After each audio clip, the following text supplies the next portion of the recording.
বন্ধুরা, আবার একটা নতুন ব্লগ নিয়ে চলে এসেছি। আজকের ব্লগে থাকবে তেল পিঠা বানানোর একটি নিয়ম। তো আপনারা যারা জানেন না তারা শিখে নেন, এরকম করে বাসায় বানাবেন। অনেক সুন্দর ফুলকো ফুলকো তেল পিঠা হবে, খেতেও অনেক মজা।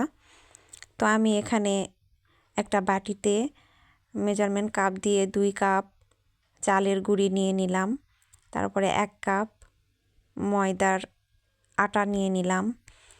তো এই দুটো অনেকে এখানে চিনি দিয়েও ব্যাটার বানায়, আবার আমি চিনিটা আসলে গরম পানি আর চিনি একসাথে জাল করে নিয়েছি। তো একদম ফুটন্ত না, তারপরে উষ্ণ গরম পানি এখানে একটু একটু করে দিয়ে ব্যাটারটা তৈরি করছি।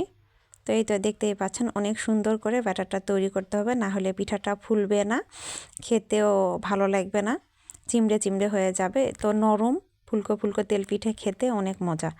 আপনারা তো বাইরে গিয়ে অনেক ধরনের পিঠা শীতের সময় কিনে খান, তো বাসায় বানিয়ে খাওয়ার যে কি মজা, এইটা আর কি বলবো।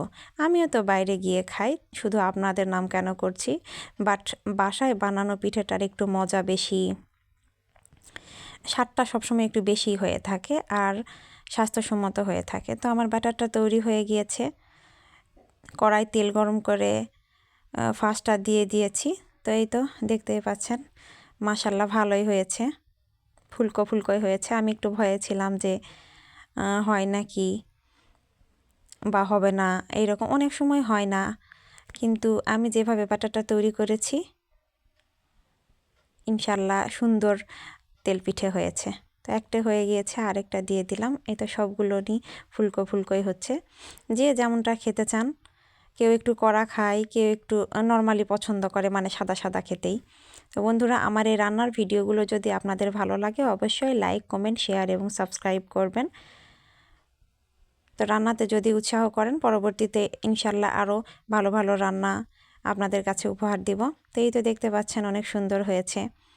তোরা বাবা মেয়ে বসে আছে খাওয়ার জন্য। এই তো 1 প্লেট নিমিষেই তৈরি করে ফেলেছি। তো দেখতে কি ইয়ামি, খেতেও তেমনই হবে। তো এখন ওরা বাবা মেয়ে বলছে যে খাবে, তো আমি ওদের আবার নিয়ে গিয়ে দিব। একদম কাছ থেকে দেখাচ্ছি, দেখেন কত সুন্দর লাগছে। এই তো নিয়ে চলে যাচ্ছি, ওরা খেয়ে আমাকে রিভিউ জানাবে কেমন হয়েছে। বসে আছে বাবা মেয়ে খাওয়ার জন্য।